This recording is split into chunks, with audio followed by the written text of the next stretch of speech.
Hello and welcome to another session here at CDI's Tech Summit 3. I'm Michael Colono, the Director of Data Center Solutions here at CDI, and today we're going to go through a use case that's going to highlight two of VMware's very important technologies, virtual desktops and VMware on AWS, which gives you the ability to have a hybrid environment between your on-premises and the cloud. So to give us a little bit of structure here, we're going to go through VDI specifically in healthcare. We're going to go through the Horizon architecture from a high level, just because it does become complex, and then VMC's architecture itself and the components that make up it. Lastly, we're going to go over how CDI does have expertise in these and how we can kind of accelerate your time to value in this space. Now, healthcare. Healthcare is a very broad topic.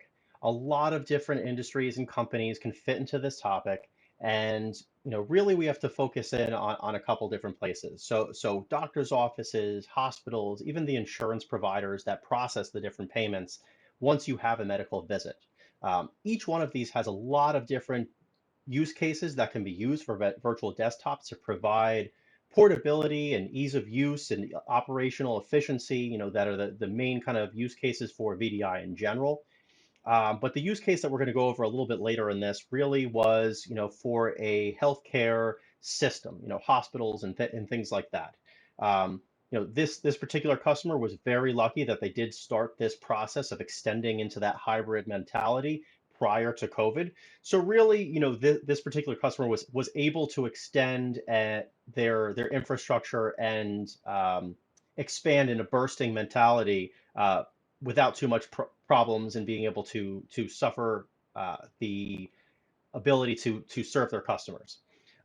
So let's go through the process of what a typical annual checkup is like for you as the customer of a medical center. So first, you have to schedule an appointment. You call, you use an app, you might use a website, and all of these go to some sort of portal, whether you or a receptionist uses it, to schedule the time for the doctor, the nurse, the office space, so that you can get all this so you can get to the lobby. Once you're in the lobby, you have to check in. So you check in either through a kiosk or a person at a front desk. Just right there, we have a couple different use cases where why does any of this have to be at a physical location? You could create portability of the applications or even the desktops. So let's take it one step further. So now you finally get to the doctor's office and you see the doctor or the nurse. They interact with some other piece of technology. It can be a tablet, it can be another computer that's there. They're looking at your medical records, previous visits that you might have been there, and they're taking your different vital statistics. And as they're doing so, they're entering that information into another system. So once again, you can see how this can start to augment into being able to provide this same type of level of service in a portable way, and also a way that you can expand this over an entire health system. So now you could extrapolate this even further into the administrative tasks, the billing department, the insurance processors, all those things that allow you to actually take advantage of this healthcare. So COVID really fast forwarded people's ideologies of telemedicine and understanding what they want from it. First real step was, how can I get that person to be able to take an appointment, maybe be able to have a contact a nurse, that first level of kind of service in the healthcare industry, remotely? How can I enable a person to have an in-home visit, but virtually? Then finally, all those pieces coming together in a secure and compliant manner. Now, that's a very important thing for the healthcare industry. You do have HIPAA and other compliance aspects of this and how you store and how you transact this data. So think of all those different technology touch points that we had that could be augmented with a virtual desktop. Each one of those pieces could take advantage of this, and then once COVID or other things happen, or just increasing the portability, as I've mentioned, of these different services to enter into other angles of medicine and care. So let's go into the components of what VMware's Horizon product is. So virtual desktops, how do we build them? How do we serve them up to our customers? First is the connection server.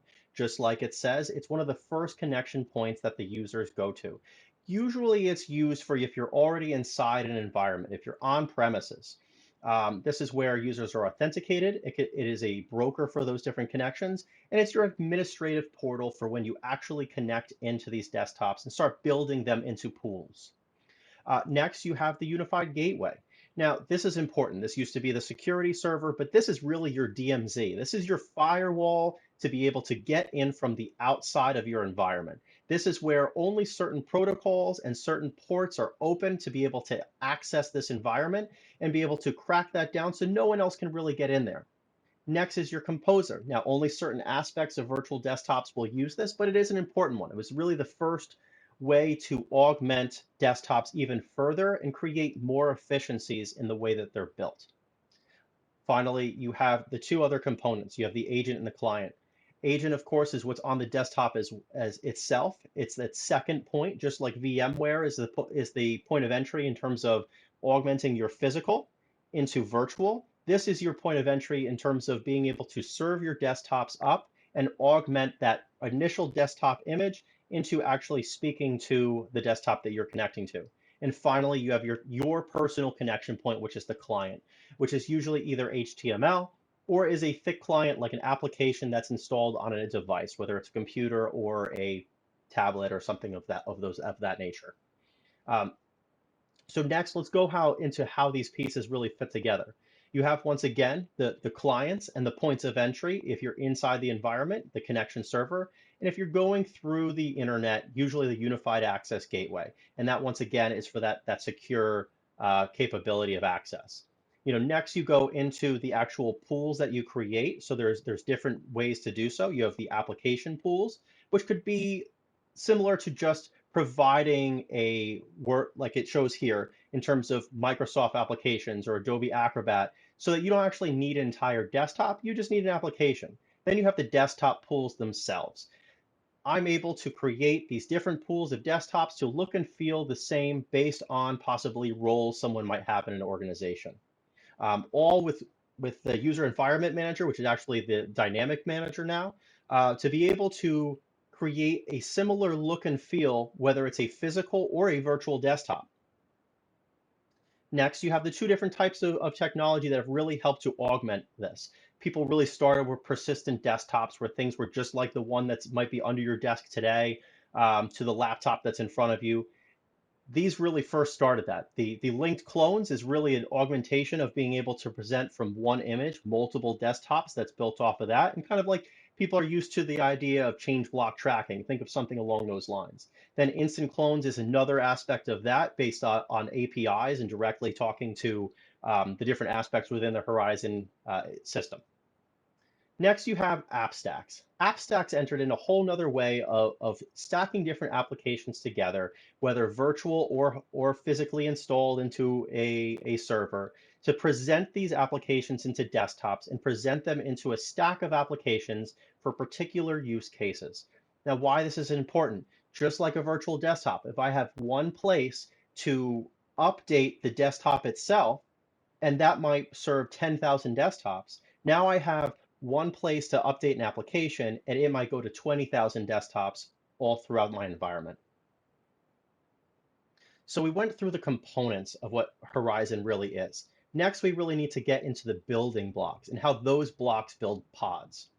So first on the bottom, we have the management layer. This management block is very important. This is your connection points. This is your vCenters, which might be, one of the most important aspects, of course, of VMware in terms of management and keeping everything together in the environment. You have your database servers if you have the composers, and the UAGs, which is your connection point once again.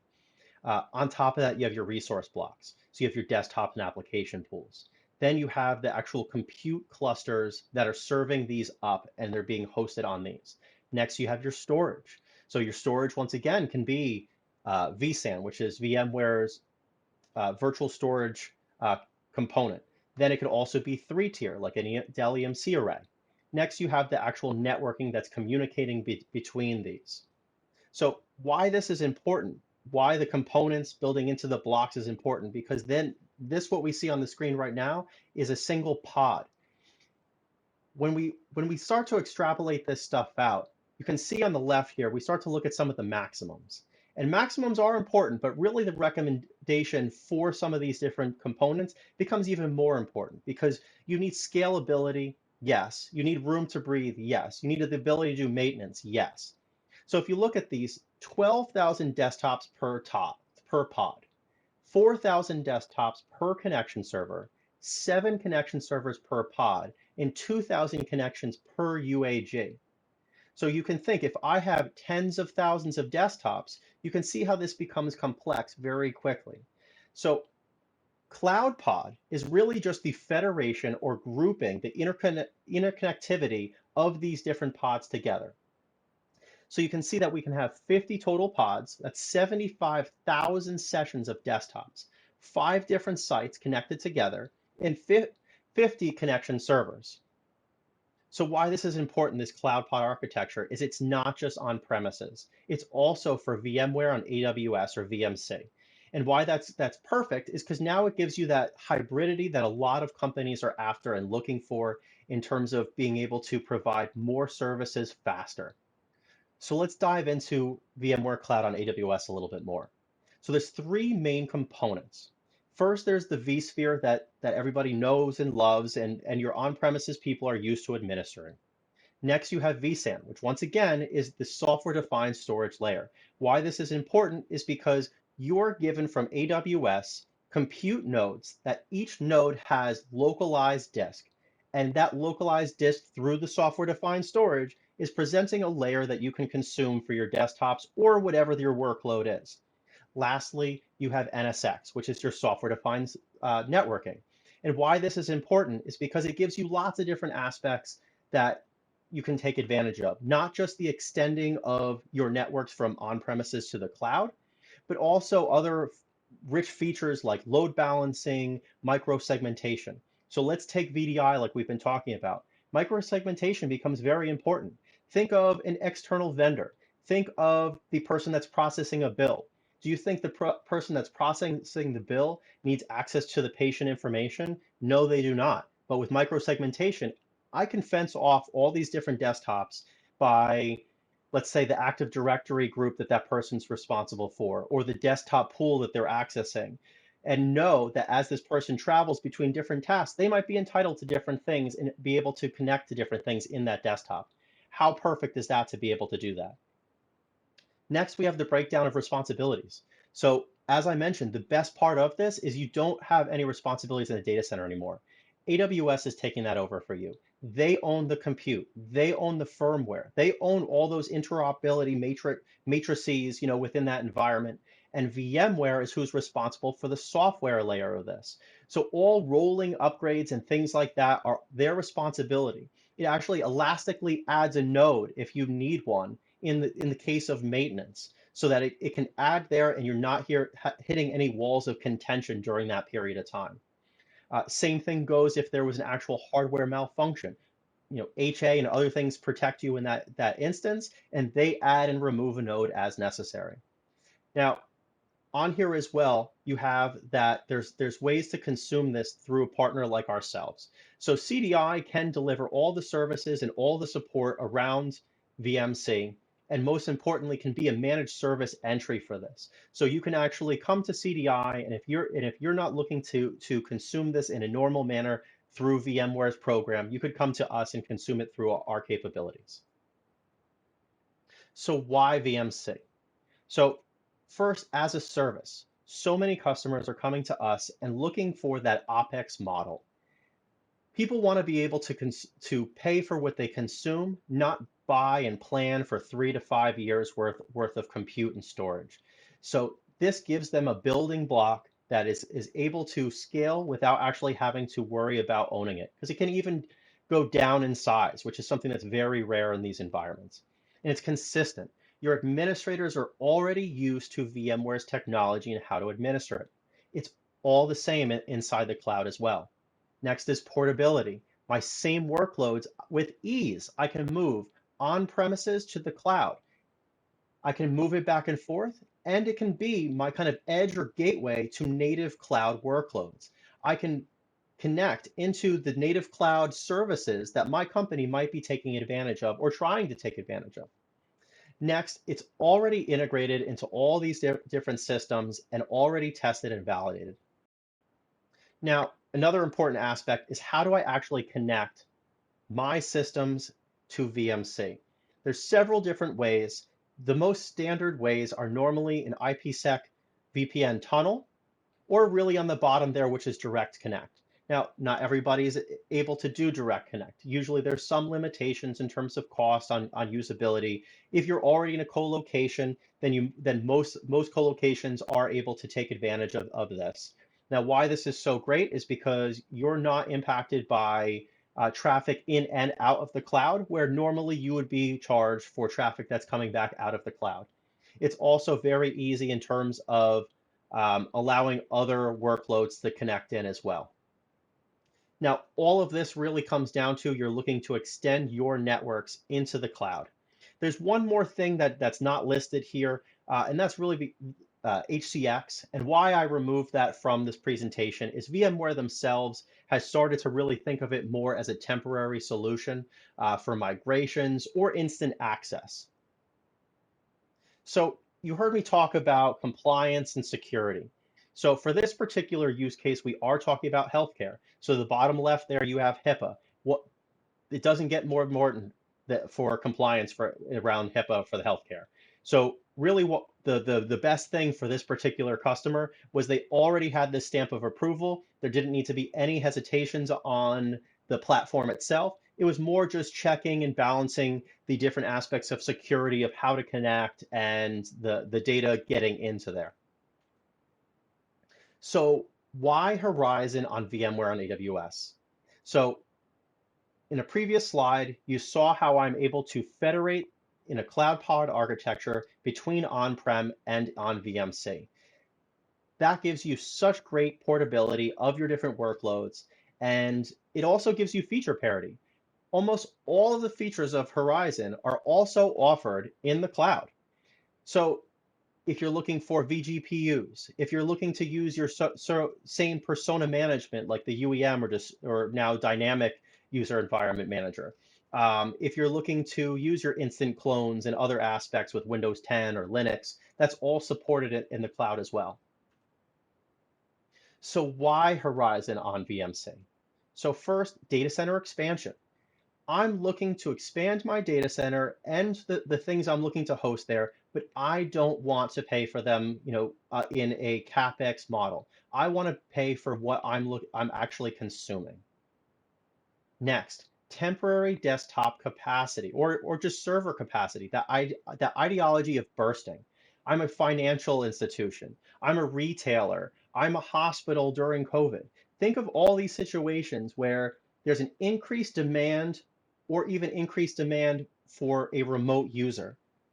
I don't want to have to, once again, go through the procurement and design cycle for something that's going to be temporary. I don't need to own something in that. Why can't I spin it up and then spin it down? Next is disaster recovery. Do I want to have two data centers all the time waiting if I'm not able to do it in an HA way? Why not have something that can be spun up in a faster rate that is not waiting for me to actually use it? Then lastly, a proof of concept. So once again, in terms of actually allocating hardware resources, getting it spun up in my environment, getting the VLANs, getting IPs and all that set up, why not just put it on this platform if I'm looking to test the desktops themselves? So let's get into the actual the customer example. So this particular customer did use some of those use cases that we talked about. They did want to look at VMC. They looked on premises as well, but they wanted the ability to be flexible, to scale up and down based on the use, and they were looking for around 30,000 desktops. Now you can see how if I'm looking at an on-premise data center, if I'm already, let's say, in a co-location, I might need to build more of a rack. I might need to add another row. I might need to span rows now. You can see how you can be constrained with that many desktops with this type of expansion, especially if I'm looking to gradually expand these things, or if I know they're getting scaled down. So based on the conversation that we had before around maximums and recommendations, you can see how this environment becomes very cumbersome, very fast, as well as very complex. So in this particular example, they had three pods. Now I scaled down the imagery a little bit in terms of what was all involved, but it was three pods for just VMware on AWS. Now, in each one of those pods, they had 7 connection servers. So that's 21 connection servers. Now that's based on what they needed. Now you have to think of also what they should have. Best practice. Once again, N+1, N+2, maintenance issues. You need to build redundancy. So it might have even might even have to spawn into a fourth pod as a just in case pod and have less density per pod if there were failures. Then you also need at least 2 UAGs per pod in terms of connectivity into those desktops. Now, this isn't even involving their on-premises architecture. So another aspect of why they actually moved to VMC is they are taking advantage of front-end portals that are in native AWS. So they are lucky enough to have a transit gateway to have the VPC connections between the VMware and AWS into native AWS services. But there are other ways to connect in without too much of an issue either. So this is where CDI really comes in. First, you have the virtual desktop environment in general. Let's say you already have one. CDI provides a lot of different assessments for companies that are just really just like we talked about a checkup. It's the same type of thing. Being able to do a checkup on your virtual desktop environment and prescribe different things to you based on what is needed to tune it up. Next is you might be just starting this journey in general, physical to virtual assessments. In both these different categories, we usually utilize different agents to be able to give you the information you need and to give us in terms of right sizing, as well as give you thumbs up or thumbs down on certain use cases. There might be entire desktops that the applications just really won't move that well. Or there might be use cases where all the applications can even be virtualized, and you might not even need desktops for all of your different applications. You might be able to serve them up in those app pools we talked about. Next is the VMware Hybrid Cloud Readiness Assessment. Now, this and the one below it are both services that we do jointly with VMware. Why this is so great is because it really goes through your system and what we think is right sized and the right approach to actually move you to a VMC environment. Because once again, there's different looks and feels of the nodes that make up a vSAN. And just because of that, just like everything doesn't go on hyperconverged, not everything fits well on VMC. Last kind of assessment here is the application discovery and dependency mapping. Now, this becomes very important. You have to think, how do my applications speak to each other? A lot of people don't know. That's your east-west and north-south traffic. What ports are they communicating on? How much traffic goes back and forth? If I don't have direct connect and I have lots of north-south traffic, what are my charges look like? Do I need direct connect if I move to this type of assessment? I mean, if I move to this type of environment. So these assessments become very important. Luckily, we have tools like VMware realizes integration into NSX and be able to actually go through those. Next, you have some of CDI's pre-sales capabilities around budgetary sizing and pricing. And now why I really list this is because certain customers they look at the cloud and they see a huge opportunity for capabilities, but they're also not sure what the pricing looks like. So once we go through these assessments, we usually provide that budgetary sizing and pricing so you get your arms around what you're looking at and also help you be realistic about the different needs and wants that your organization might need. So finally, as I talked about before, managed service. So VMC itself can be offered as a managed service, as well as certain assessments, health checks, and systems around VDI can also be provided via CDI. So hopefully today you found interesting, and reach out to us if you want to go through any additional information on VMC, VDI, or just CDI in general. Thank you again for joining us for today's tech session.